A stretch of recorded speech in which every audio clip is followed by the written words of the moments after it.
for about 40 days. Everybody was drowned in the water except Noah's boat. When the rain stopped, there was water everywhere. Noah wanted to know what was happening outside, so he sent out a raven and a dove. The raven flew away, but the dove returned, finding no place to land. He sent out the dove again after some days. This time it returned with an olive leaf in its beak, suggesting that the water had come down. Noah's boat came to rest on a piece of dry land. There he made an altar for God to thank him for saving him and his family. God said to him, "I promise that there never will be another flood that destroys life on earth." He then put up a rainbow in the sky as a sign that he would always keep his promise.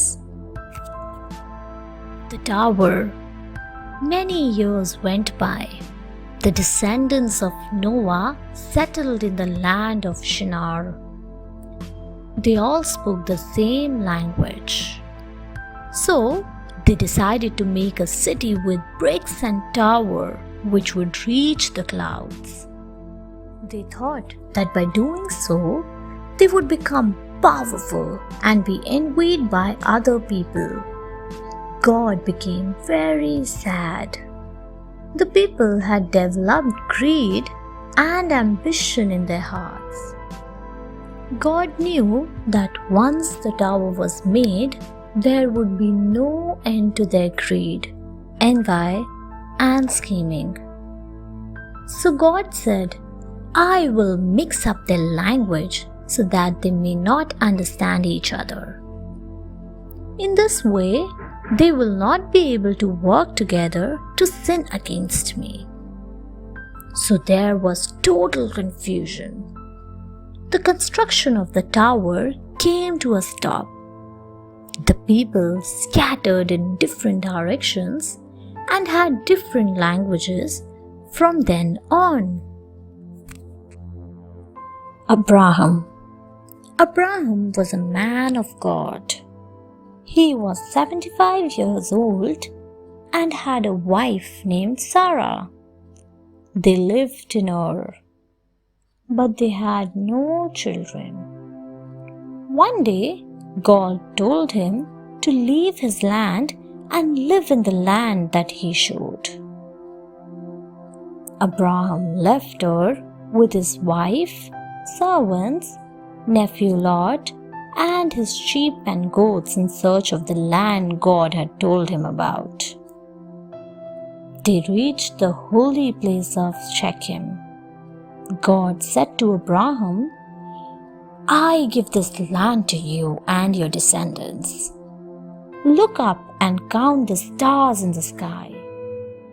Abram looked up at 1,000 stars shining in the sky. God said, "I promise you will have as many descendants one day." But Abram felt that he and his wife were too old to have children. Yet, a day came when they had their first son, Isaac. The two cities.